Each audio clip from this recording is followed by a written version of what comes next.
ఆరాధనలో ప్రవేశిద్దాం.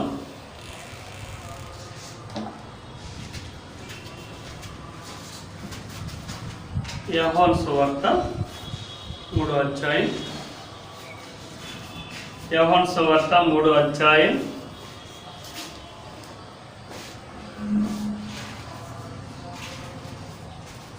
14-15 వచనాలు కలిసి ఉంటే మనందరం కూడా చదువుకుందాం.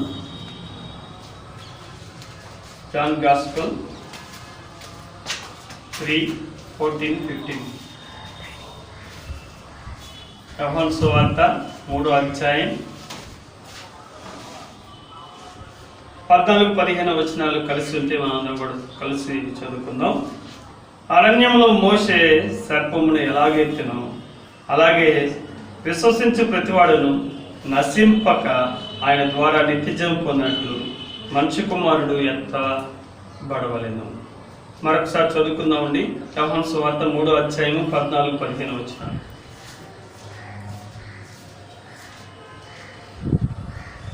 అరణ్యంలో మోషే సర్పము ఎలాగెత్తెనో అలాగే విశ్వసించు ప్రతివాడును నశింపక ఆయన ద్వారా నిత్యజీవం పొందినట్లు మనుష్య కుమారుడు ఎత్తబడవలెను. మరొకసారి దేవుని సాయం దేవుని వైపు చూద్దాం. పరిశుద్ధమైన తండ్రి, నిత్యుడైన దేవ, సమాధానకర్త గణపతి దేవుని వందనాలు. ఈ ఉదయకాల సమయంలో ఈ విధంగా ప్రభా కొంత సమయం ఆరాధన నిమిత్తం నీ తట్టు తిరుగుతుండగా ప్రభా నీ లేఖన భాగాల వైపు చూస్తుండగా మా కొరకు ప్రభా నీ లేఖన భాగాలను విడిచి వడ్డించండి. నిలబడుతున్న నీ దాసుని నిస్సహాయుతండి. నీ కొలతలేని ఆత్మశక్తినిచ్చి ప్రభా మీరే నిలబెట్టుంటారు. అటు విధంగా ప్రభా నీ దాసుడి యొక్క అద్దుబాట్లు బలహీనతలు మీకు తెలుస్తుంది.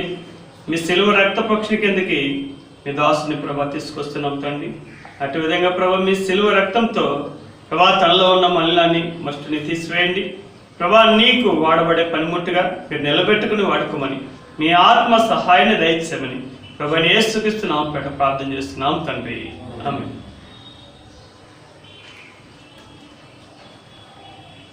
ఇక్కడ మనందరికీ తెలిసిన అంశం బాగా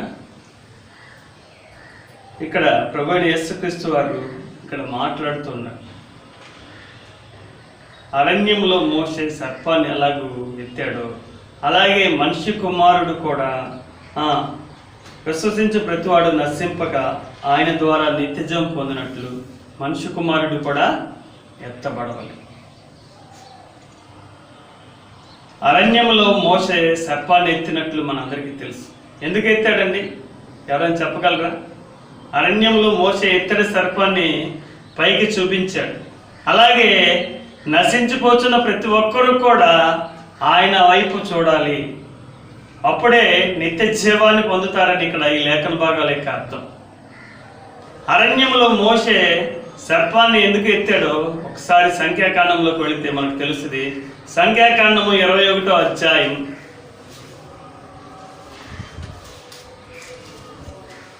సంఖ్యాకాండం 21వ అధ్యాయం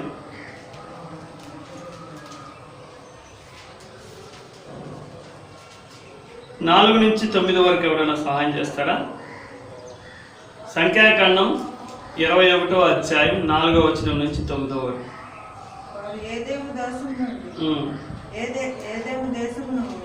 చుట్టి పోవాలనని కోరు కొండల నుండి ఎర్ర సముద్రం మార్గముగా సాగినప్పుడు మార్గాయాసం చేత జనుల ప్రాణము వాళ్ళు మార్గ ఆయాసం చేత జనులు ప్రాణం సొమ్మసిల్లును. కాగా ప్రజలు దేవునికి మోషేకును విరోధముగా మాట్లాడి, ఈ అరణ్యంలో చచ్చుటకు ఐగుప్తులో నుండి మీరు మమ్మల్ని ఎందుకు రప్పించితిరి? ఇక్కడ ఆహారం లేదు, నీళ్లు లేవు, చవిచారం లేని ఈ అన్నము మాకు అసహ్యము అయిందండి. అందుకు యెహోవా ప్రజల్లోనికి తాపకర్పమైన సర్పములను పంపెను. అవి ప్రజలను కరవోగా ఇశ్రాయేలు అనేకులు చనిపోయి. కాబట్టి మోషే యొద్దకు వచ్చి, మేము యెహోవాకును నీకును విరోధంగా మాట్లాడి పాపము చేసి యెహోవా మా మధ్య నుండి ఈ సర్పములను తొలగించినట్లు ఆయనను వేడుకొనమని మోషే తన ప్రజల కొరకు ప్రార్థన చేయగా, నీవు తాపకరమైన సర్పము వంటి ప్రతిమను చేయించి స్తంభం మీద పెట్టుము, అప్పుడు కరవబడిన ప్రతివాడును దాని వైపు చూసి బ్రతుకునని మోషేకు సెలవిచ్చెను. కాబట్టి మోషే ఇత్తడి సర్పం ఒకటి చేయించి స్తంభం మీద పెట్టి దానిని పెట్టెను.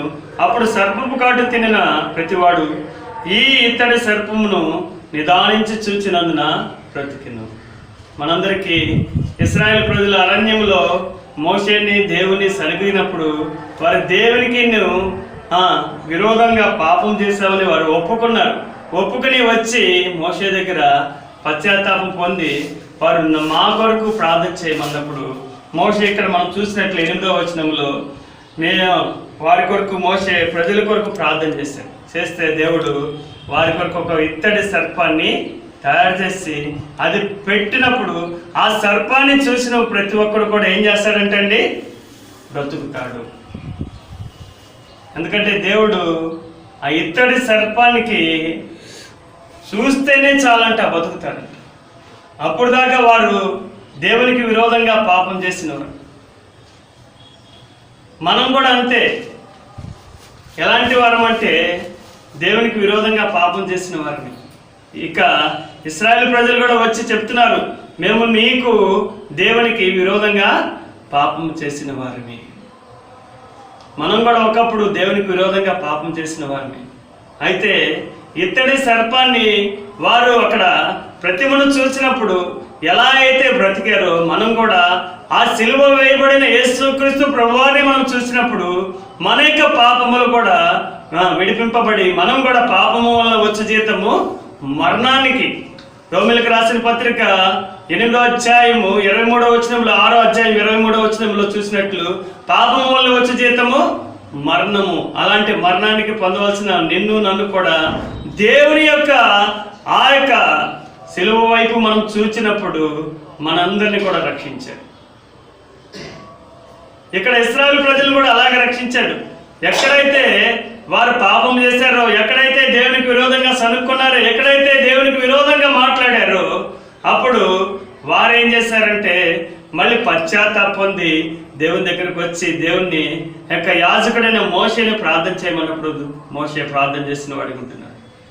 చేస్తే దేవుడు ఏం చెప్పాడంటే ఇత్తడి సర్పాన్ని ఒకదాన్ని తయారు చేసుకో, ఇత్తడి ఆ ప్రతిమని ఒకదాన్ని తయారు చేసుకో. దాన్ని చూసిన ప్రతి ఒక్కడు కూడా ఏం చేస్తాడంటే అండి, బ్రతుకుతాడు. ఇది నల్ల కూడా అంతే.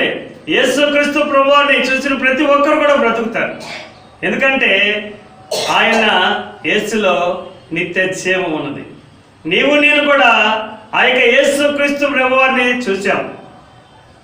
అందుకే నీకు నాకు కూడా ఈ పాప క్షమాపణ దొరికింది, ఈ రక్షణ దొరికింది.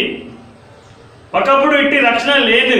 మనం ఎలాంటి వారం అంటే ఎఫెసీయులకు రాసిన పత్రిక 2వ అధ్యాయంలో చెప్పినట్లు మన పాపముల చేత మనం చచ్చి చెడిన వారిగా ఉన్నాం. చూడండి, ఎఫెసీయులకు రాసిన పత్రిక 2వ అధ్యాయం 1వ వచనం. మీ అపరాధముల చేతను పాపముల చేతను ఆయన క్రీస్తుతో కూడా మనల్ని బ్రతికించను. సర్పము యొక్క ప్రతిమ చూసి వారు బ్రతికారు. అయితే ఆ సర్పము యొక్క ప్రతిమకు ప్రతిగా యేసుక్రీస్తు ప్రభువారు ఆ కల్వరి శిలువ సాదృశ్యంగా ఉన్నది. నీవు నేను కూడా ఆ కల్వరి శిలువను చూసినప్పుడు నీకు నాకు కూడా ఆ రక్షణ వచ్చింది. పాపం వల్ల వచ్చిన జీతం మరణం నుంచి దేవుడు నిన్ను నన్ను కూడా తప్పించిన వాడుకుంటున్నాడు.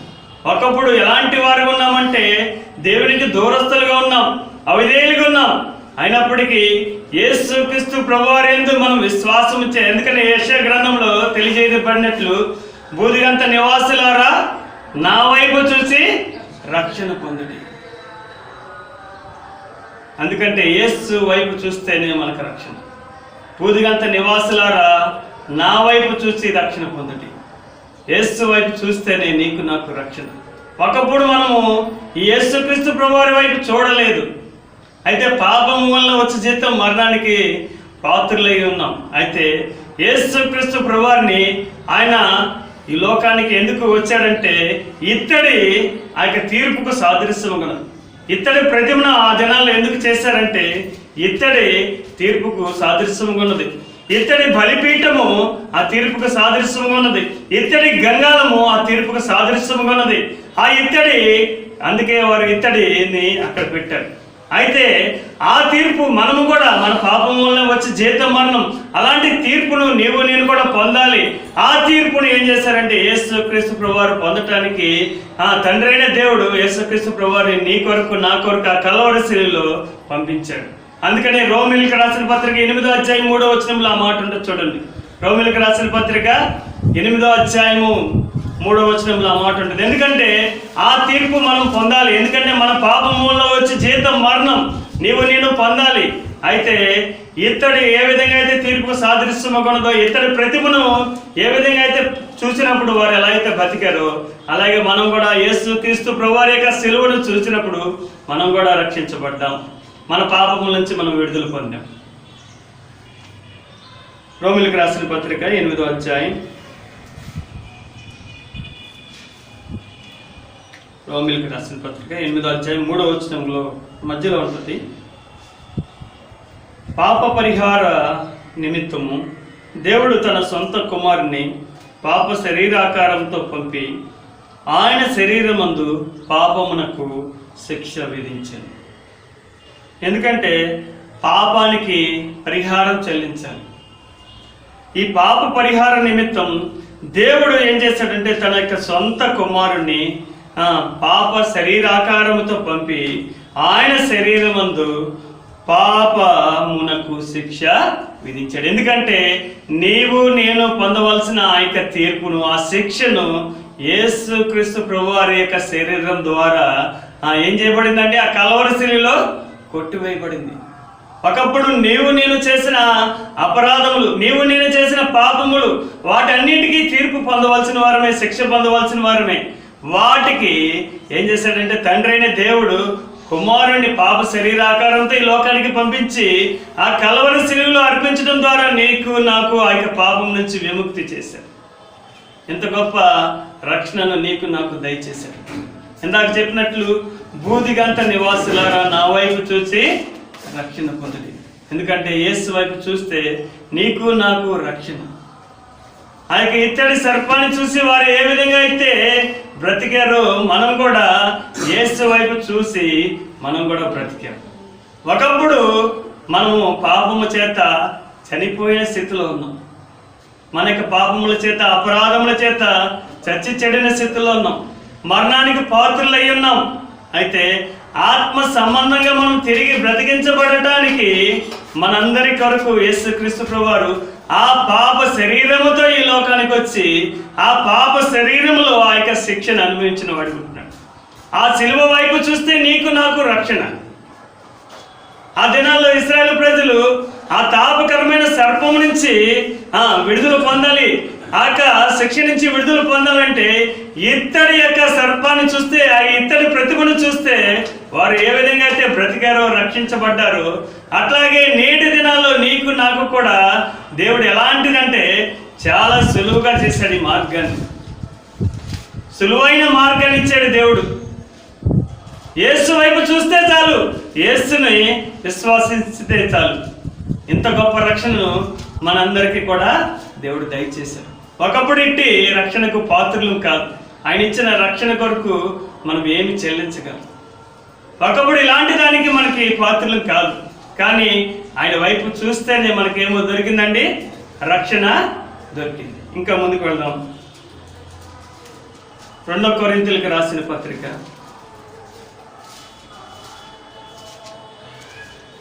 2 కొరింథీయులకు రాసిన పత్రిక 5వ అధ్యాయం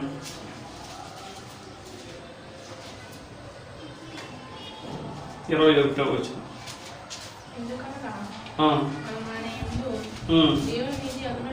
మనం ఆయనందు దేవుని నీతి అగునట్లు పాపం మెరుగని ఆయనను మన కోసము పాపముగా చేశాం. కాబట్టి మనమందరం కూడా ఆయన యందు దేవుని నీతిగా అవ్వాలని పాపం ఎరగని ఆయనను మన కోసం ఏం చేశారంటండి? పాపంగా చేశాడు. ఎందుకంటే నీవు నేను పొందవలసిన ఆ తీర్పును, ఆ శిక్షను యేసుక్రీస్తు ప్రభువారి మీద ఆ యొక్క తండ్రి అయిన దేవుడు పంపించిన వాడిగా ఉంటున్నాడు. నీ కొరకు నా కొరకు ఉంచబడిన శిక్ష అంతటిని కూడా ఆయన శరీరంలో ఆ కలవరి శిలువలో భరించిన వాడిగా ఉంటున్నాడు.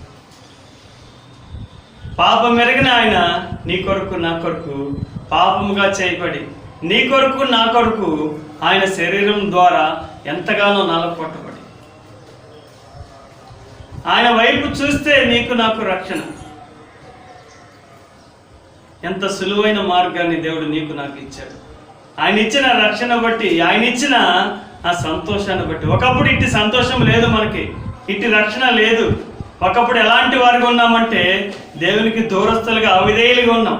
కొలసలకు రాసిన పత్రిక 1వ అధ్యాయం 21వ వచనం 22వ వచనం ప్రకారం మనం ఉన్నాం.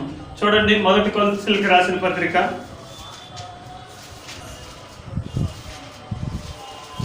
కొలస్సీ 1వ అధ్యాయం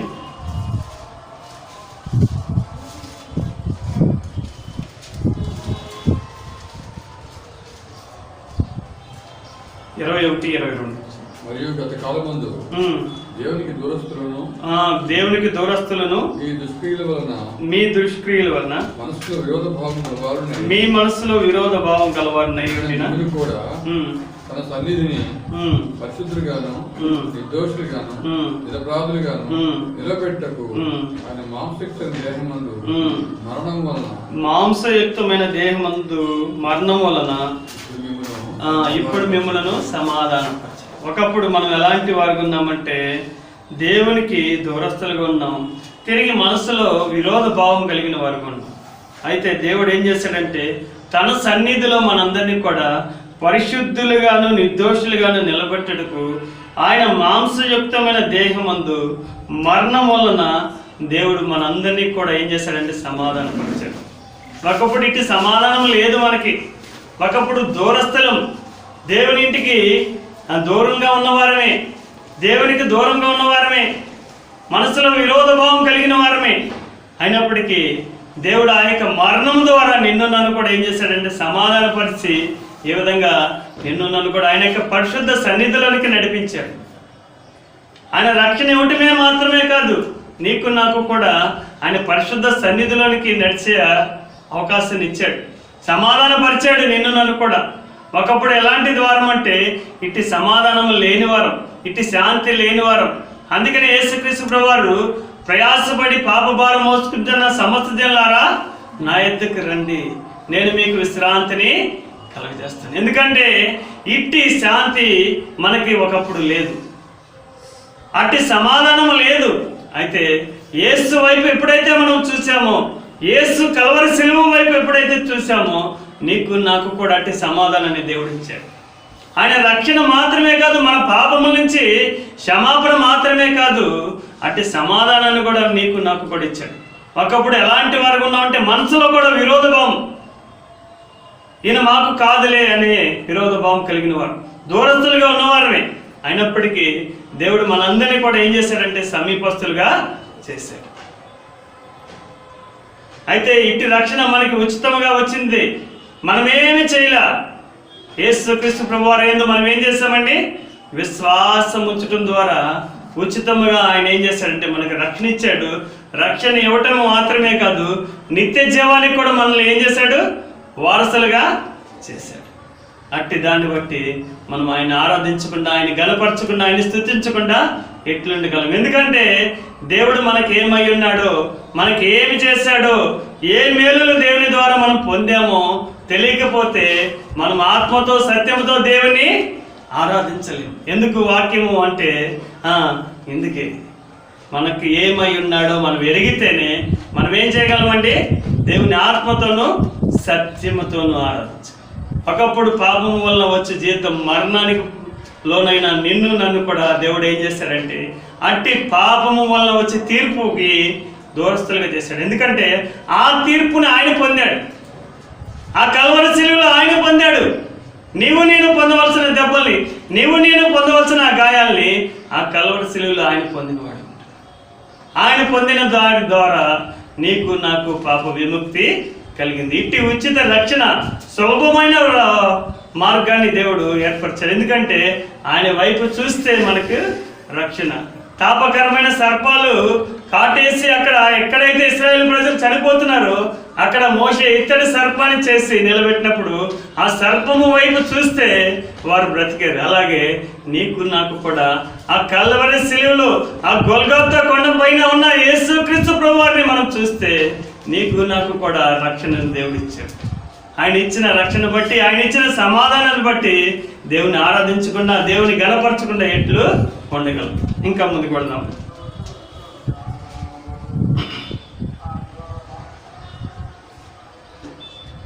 యోహాను సువార్త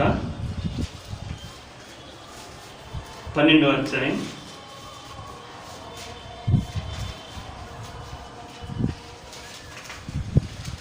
యోహాను సువార్త 12వ అధ్యాయం 32-33 వచ్చినారు.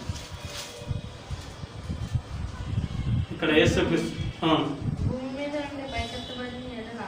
నేను భూమి మీద నుండి పైకెత్తబడిన ఎడల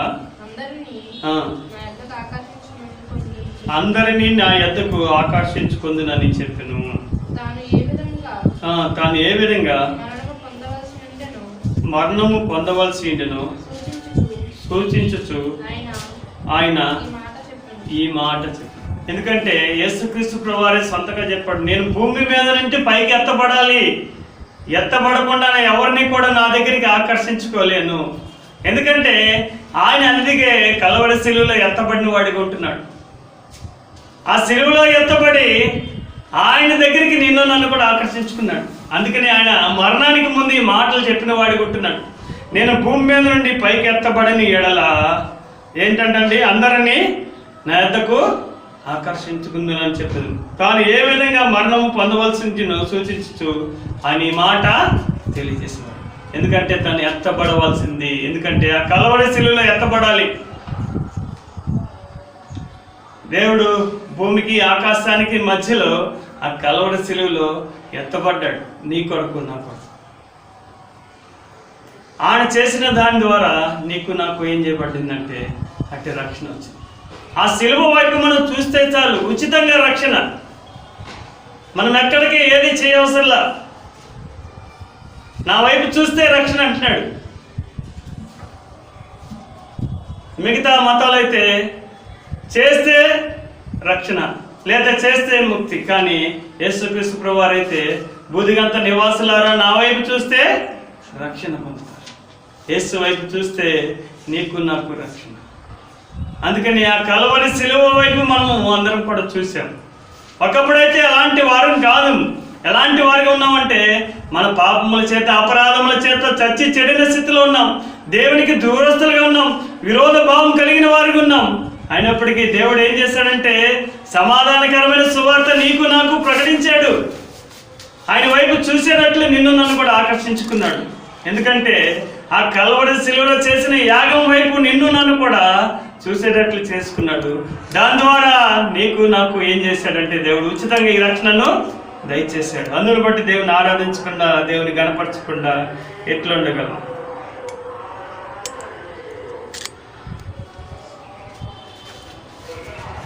అందుకనే మనందరికి కూడా తెలుసు కదండి,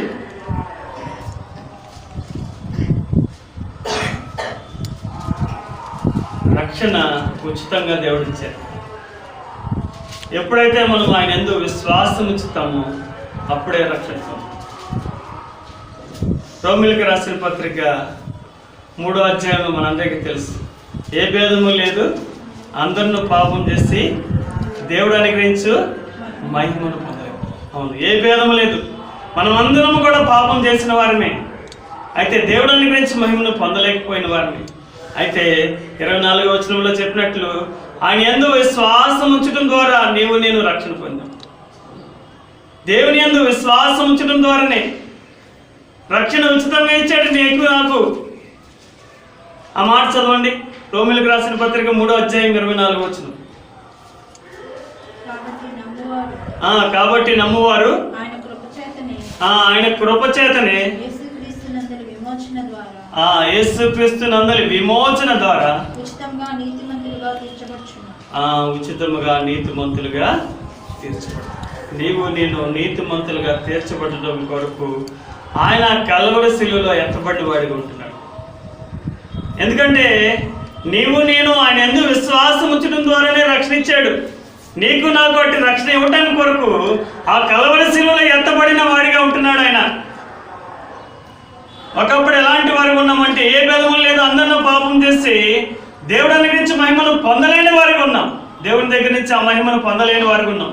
అయితే నీకు నాకు దేవుడి యందలి విశ్వాసం ద్వారా ఉచితముగా నీతిమంతులుగా తీర్చబట్టుటకు నీకు నాకు కూడా దేవుడు అధికారాన్ని ఇచ్చిన వాడు ఉంటున్నాడు. అందుకని ఆ కల్వరి శిలువలో నా దేవా నిన్ను ఎలా చేయి విడిచితివి అని ఆయన అంతగా వేదన పొంది కూడా నీ కొరకు నా కొరకు మరణం పొందవలసిన వాడు. ఎంతగా అంటే నా దేవా నిన్ను ఎలా చేయి విడిచితివి. తండ్రి అయిన దేవుని వేడుకుంటున్నాడు, నన్ను ఎందుకు చేయి విడిచావు. అయినప్పటికీ నీకు కొరకు నా కొరకు తీర్పు ఆయన పొందాడు. ఆయన పొందటం కొరకే యేసు క్రీస్తు ప్రభువారిని ఈ లోకానికి తండ్రి అయిన దేవుడు పంపించినవాడు.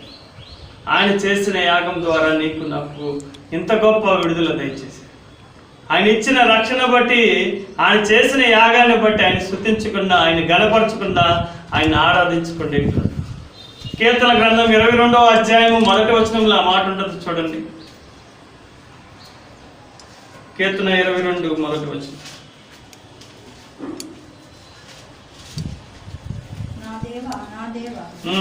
నీవు నన్నేల వెలునాడితివి, నన్ను రక్షింపగా నా ఆర్తధ్వని వినగా నీవేళ దూరంగా ఉన్నావు. నా దేవా నీవు నన్నేలా విడనాడితివి, నన్ను రక్షింపగా నా ఆర్తధ్వని వినక నీవేళ దూరముగా ఉన్నావు. ఇదే మాట మత్తయి సువార్తలో 27వ అధ్యాయం 46వ వచనంలో ఆ కల్వరి శిలువలో యేసుక్రీస్తు ప్రభువారు పలికిన వాడిగా ఉంటున్నాడు.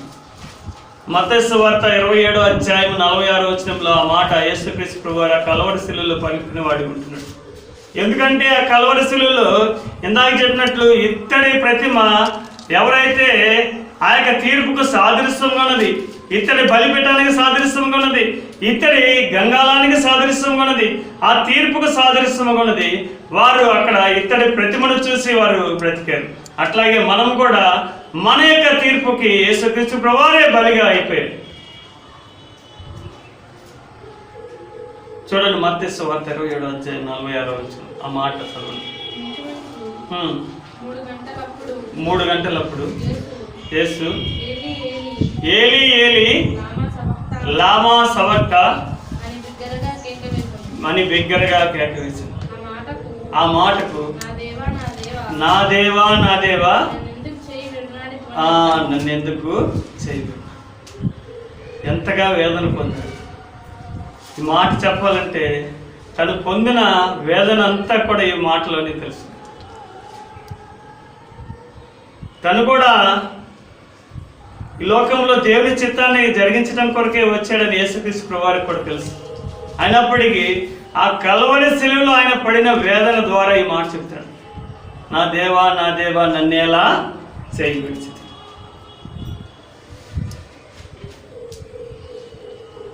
తండ్రి అయిన దేవుడు కూడా కుమారుడైన యేసుక్రీస్తు ప్రభువారిని నీ యొక్క నా యొక్క తీర్పు కొరకు, నీ యొక్క నా యొక్క పాప శిక్ష కొరకు కుమారుణ్ణి, తన ప్రియ కుమారుణ్ణి, ఏకైక కుమారుణ్ణి చేయి విడవలసిన వారిగా ఉన్నారు. ఎందుకంటే నిన్ను నన్ను కూడా దేవుడు ప్రేమించాడు. తండ్రి తన కుమారుల ఎడల ఏ విధంగా అయితే జాలి పడతాడో నీ ఎడల నా ఎడల జాలి పట్టాడు దేవుడు. నిన్ను నన్ను ప్రేమించాడు కాబట్టి తన యొక్క ఒక్కడైన కుమారుని ఈ లోకంలోనికి బలిగా అర్పించడం కొరకు పంపించాడు.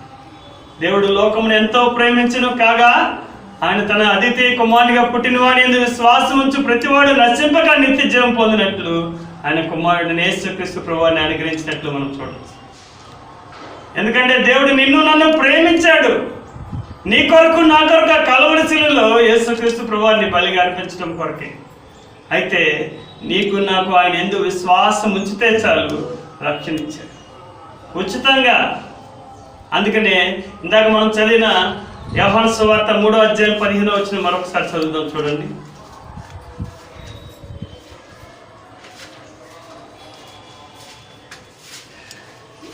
యోహాను సువార్త 3వ అధ్యాయం 15వ వచనం. అరణ్యంలో మోషే సర్పము ఎలాగ ఎత్తెనో అరణ్యంలో మోషే సర్పము ఎలాగెత్తెనో అలాగే విశ్వసించు ప్రతి అరణ్యంలో మోషే సర్పాన్ని ఎలాగెత్తాడో విశ్వసించు ప్రతివాడును నశింపక ఆయన ద్వారా నశింపక ఆయన ద్వారా నిత్యజీవం పొందినట్లు మనిషి కుమారుడు ఎత్తబడవలెను. ఎందుకంటే ఇత్తడి సర్పాన్ని చూసిన వారు బ్రతికారు. అట్లాగే ఈ సర్పానికి సాదృశ్యముగా యేసుక్రీస్తు ప్రభువారు ఎత్తపడ్డారు. ఈ ప్రతిమకు ప్రతిక ఆయనే ఎత్తపడ్డ వారు ఉంటున్నారు.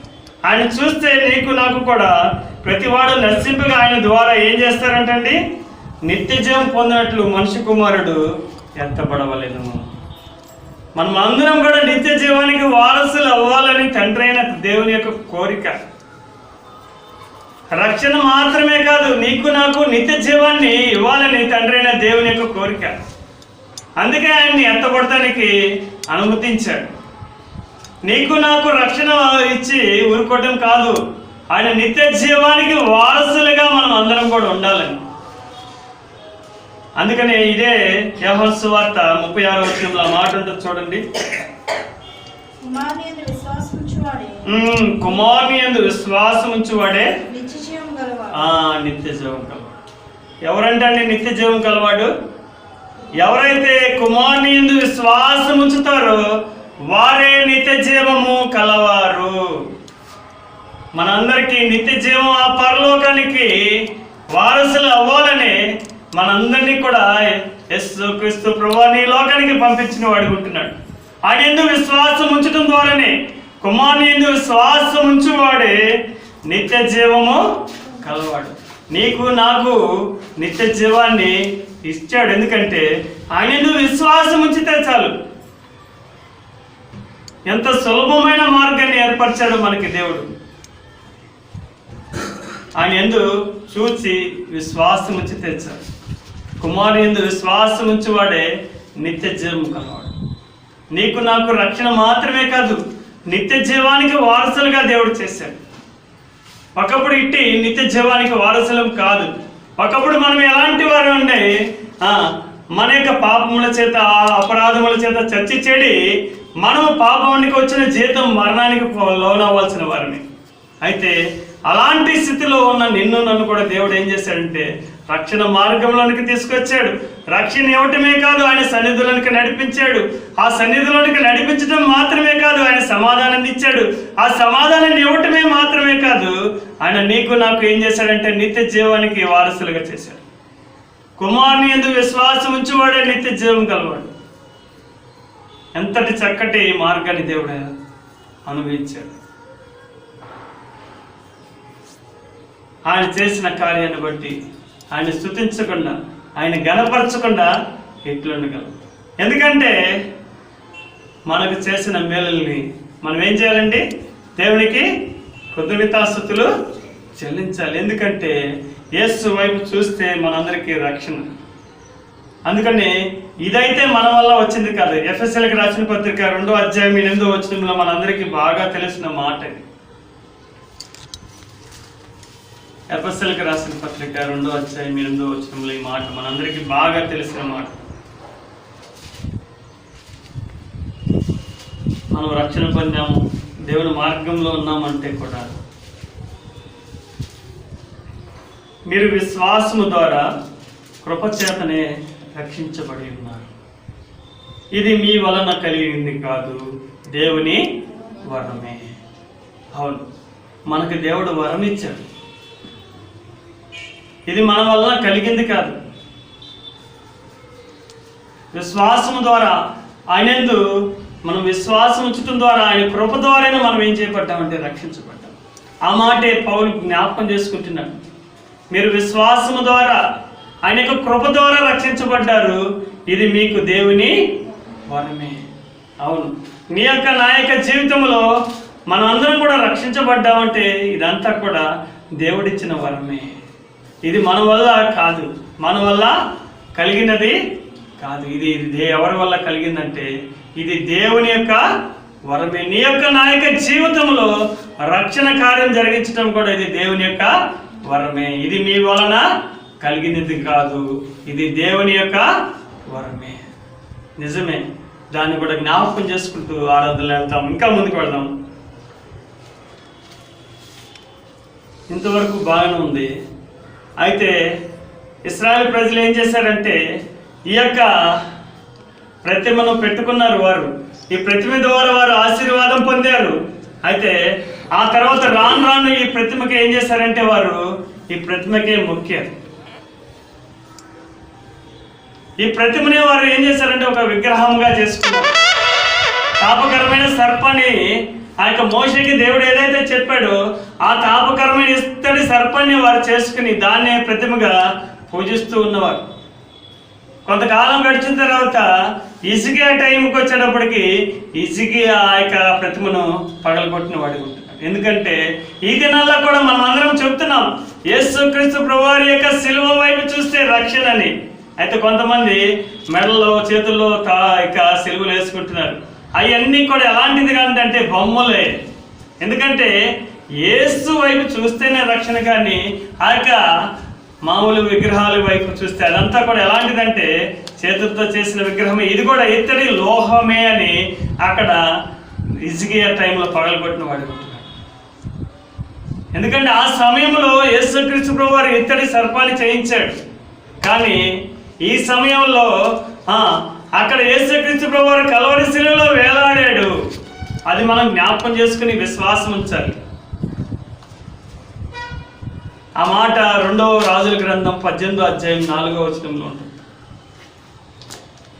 హిజ్కియా పగలగొట్టిన ఆ ఈ ప్రతిమ గురించి 2వ రాజుల గ్రంథం 18వ అధ్యాయం 4వ వచనంలో ఆ మాట ఉన్నత స్థలములను కొట్టివేసి విగ్రహములను పడగొట్టి దేవతా స్తంభములను పడగొట్టి మోషే చేసిన ఇత్తడి సర్పమును చిన్న భిన్నములుగా ఎందుకు చేశాడండి? అక్కడేమో మోషే ఆ సర్పాన్ని చూస్తే బతికారు అని మనం చూసాం. ఎందుకు చిన్న భిన్నములు చేశాడండి? దాన్ని ఏం చేశాడు? ఇశ్రాయేలీయులు పేరు పెట్టారంటే మళ్ళీ దానికి ఏం చేస్తున్నారంటే ధూపం వేస్తున్నారు. దేవుడు ఎప్పుడు కూడా ధూపం వేయిస్తున్నారు. దేవుణ్ణి మనం వేసుకుని మెడల్లో కానీ చేతుల్లో వేసుకుని ఆ యొక్క విగ్రహాల ద్వారా ఉంచుకోకూడదు. కానీ మనం దేవుణ్ణి ఆరాధించేటప్పుడు మనం ఎట్లా ఆరాధించాలంటే ఆత్మతోనూ సత్యముతోనూ ఆరాధించాలి. అంతేగాని మనం విగ్రహ ఆరాధన చేయకూడదు. అందుకని హిజ్కియా టైంలో ఏం చేశాడంటే దాన్ని పగలగొట్టిన వాడి ఉంటున్నాడు. యేసుక్రీస్తు ప్రభువారిని కూడా మనం జ్ఞాపకం చేసుకుంటూ ఆరాధనలో ప్రవేశించేటప్పుడు ఆయన్ని ఆరాధించేవారు ఎట్లా ఉండాలంటే ఆత్మతోనూ సత్యముతోనూ ఆరాధించాలి. అట్టి వారు కావాలని కోరుకుంటున్నాడు. మనం అందరికీ తెలుసు యోహాను సువార్త 4వ అధ్యాయం 24వ వచనంలో ఆ మాట ఉంటుంది. ఒక్కసారి చదివి మనం ఆరాధనలకు ప్రవేశిస్తాం.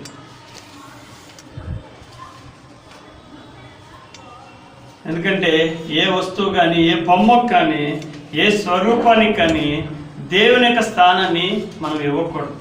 దేవుడు ఆత్మ కనుక ఆయన ఆరాధించేవారు ఆత్మతోనూ సత్యముతోనూ ఆరాధించాలి. అరణ్యములో మోషే సర్పాన్ని చూసి ఎలాగూ బ్రతికారో నీవు నేను కూడా ఆ యొక్క కల్వరి శిలువలో చేసిన ఆ యొక్క యాగాన్ని చూసి యేసు వైపు చూసి నీవు నేను రక్షణ పొందాను. అయితే మనం ఆరాధించే వారికి ఉన్నప్పుడు ఆయన ఏ విధంగా ఆరాధించాలంటే దేవుడు ఆత్మ కనుక ఆయన ఆరాధించేవారు ఆత్మతోనూ సత్యముతోనూ ఆరాధించాలి. అది జ్ఞాపకం చేసుకుంటూ మనం అట్టి విధంగా ఆరాధనలో ప్రవేశిస్తాం. దేవుడి కొద్ది మాటలు